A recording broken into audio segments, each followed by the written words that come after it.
શું તમે જાણો છો કે કિસમિસ અને શેકેલા ચણા સાથે ખાવાથી ઘણા ફાયદા થાય છે? Hello friends, welcome to kitchen art.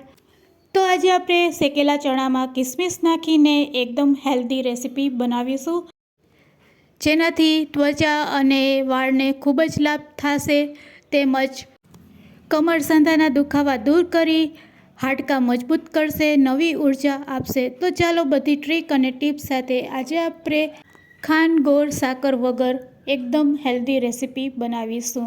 Recipe સારી લાગે તો લાઈક અને શેર કરજો. મારી ચેનલ ઉપર નવા હોય અને મારી ચેનલને હજુ સબસ્ક્રાઈબ ન કરેલ હોય તો સબસ્ક્રાઈબ કરી બાજુનું બેલ બટન દબાવવાનું ભૂલશો નહીં, જેથી કરીને તમને મારા નવા વિડીયોનું નોટિફિકેશન મળતું રહે.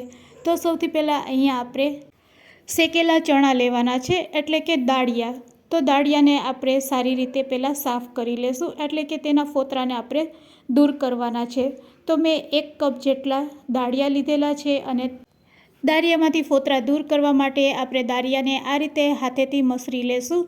મોટા વાસણમાં કે થાળીમાં લઈ અને આ રીતે તમે હાથેથી મસળશો એટલે દાળિયામાંથી ફોતરા દૂર થઈ જાય છે. હવે દાળિયા અને ફોતરા બંનેને અલગ કઈ રીતે કરવા, તેના માટે મારી પાસે સરસ ટ્રીક છે. જો તમારે આ રીતે જારો લેવાનો છે અને નીચે પ્લેટ રાખી દેવાની છે.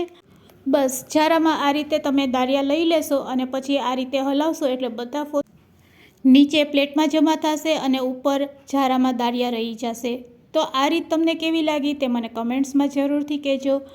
તો ફોતરા વગરના દાળિયા તૈયાર છે. બસ ફોતરા કાઢ્યા પછી હવે આપણે આ દાળિયાને શેકવાના છે. તો ચાલો હવે આપણે ગેસ તરફ જઈશું. એક પેનમાં આપણે આ દાળિયાને પહેલાં શેકી લેશું. આ દાળિયાને શેકાતા ફક્ત 2 મિનિટ લાગે છે. મીડિયમ ટુ લો ફ્લેમ ઉપર દાળિયાને આપણે શેકી લેશું. અહીંયા દાળિયા વધારે ન શેકાઈ જાય એનું ખાસ ધ્યાન રાખવાનું છે. જો દાળિયા વધારે શેકાઈ જશે તો કડવા લાગશે, એટલે સેજ ગરમ થાય એટલે આપણે તરત જ તેમાં 1 કપ જેટલું ટોપરાનું છીણ એડ કરી દઈશું. ટોપરાનું છીણ એડ કર્યા પછી તેને પણ આપણે 1 મિનિટ માટે શેકવાનું છે. ટોપરાનું છીણ એડ કર્યા પછી તમે જોઈ શકો છો કે ટોપરાના છીણમાંથી આ રીતે તેલ છૂટું પડે છે. બસ 1 મિનિટ તમે શેકશો એટલે ટોપરાનું છીણ છે તે પણ સરસ શેકાઈ જાય છે. હવે આપણે ગેસની ફ્લેમ બંધ કરી દઈશું. અહીંયા ટોપરાનો કલર બિલકુલ ચેન્જ નથી કરવાનો, ના તો દાળિયાનો કલર ચેન્જ કરવાનો છે. આ રીતે આપણે બંનેને શેક્યા પછી ગેસની ફ્લેમ બંધ કરી દઈશું અને તેને ઠંડુ થવા માટે રાખી દઈશું. તો બસ હવે તેને સાઈડમાં રાખી દઈશું અને તે જ પેનમાં આપણે 1 કપ જેટલી કિસમિસ લેશું અને કિસમિસને પણ શેકી લેશું, એટલે કે રોસ્ટ કરી લેશું. કિસમિસને પણ શેકાતા બિલકુલ વાર નથી લાગતી. તો અહીંયા આપણી કિસમિસ પણ સરસ શેકાઈ ગઈ છે. બસ આ રીતે સહેજ કિસમિસ ગરમ થાય અને સહેજ ડ્રાય થાય એટલે તેને પણ આપણે પેનમાંથી કાઢી લેશું. તો હવે આપણે ગેસની ફ્લેમ બંધ કરી દઈશું. આ રેસીપી બનાવવા માટે આપણે ના તો ખાંડનો ઉપયોગ કરશું, ના તો સાકરનો ઉપયોગ કરશું, ના તો ગોળનો ઉપયોગ કરશું. તો ફ્રેન્ડ્સ, સુગર ફ્રી આ રેસીપી છે અને હેલ્થ માટે પણ ખૂબ જ બેનિફિટ છે.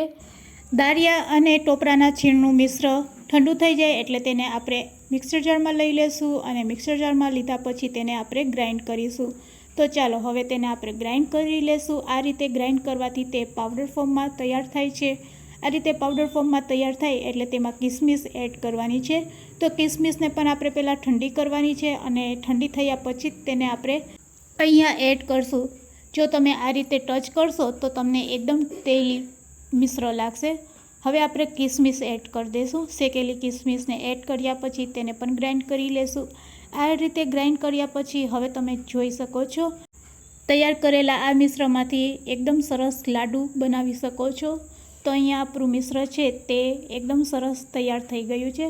બસ હવે તમારે ડ્રાય ફ્રૂટ એડ કરવા હોય તો એડ કરી શકો છો. અત્યારે મેં કાજુ બદામના ટુકડા એડ કરેલા છે. તમારે મગજતરીના બી એડ કરવા હોય તો તે પણ એડ કરી શકો છો.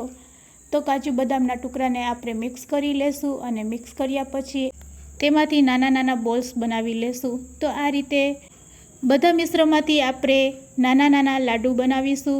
એકદમ ઝડપથી બની જાય છે અને હેલ્થ માટે ખૂબ જ બેનિફિટ છે. રોજ સવારના કે સાંજે ફક્ત 1 લાડુ ખાવાથી અનેક ફાયદા થાય છે. સાંધાના દુખાવા દૂર થાય છે, હાડકાં મજબૂત થાય છે, નવી ઉર્જા મળે છે અને ત્વચા અને વાળને પણ લાભ થાય છે. તો બસ ફક્ત એક લાડુ ખાવાથી અનેક ફાયદા થાય છે અને ઉનાળામાં તો ખાસ આ લાડુ ખાવા જોઈએ. તો ફ્રેન્ડ્સ, આજની આ રેસીપી તમને કેવી લાગી તે મને કોમેન્ટ્સમાં કહેજો. રેસીપી સારી લાગી હોય તો તમારા ફ્રેન્ડ્સ, મિત્ર અને ગ્રુપમાં શેર કરવાનું ભૂલશો નહીં. મારી ચેનલને સબસ્ક્રાઈબ ન કરેલ હોય તો સબસ્ક્રાઈબ જરૂરથી કરી લેજો. અને હા, વિડીયોને એન્ડ સુધી જોયો હોય તો એક લાઇક જરૂરથી આપજો. Thanks for watching. ફરી મળીશું એક નવી જ રેસીપી સાથે. તો ચાલો ટેસ્ટ કરીને પણ બતાવું છું. વાવ ફ્રેન્ડ્સ, ખરેખર ગોળ, સાકર, ખાંડ અને ઘી વગર પણ એટલી ટેસ્ટી અને સ્વીટ લાગે છે કે મારી ગેરંટી છે કે આ વિડીયો જોયા પછી તમે પણ જરૂરથી બનાવશો.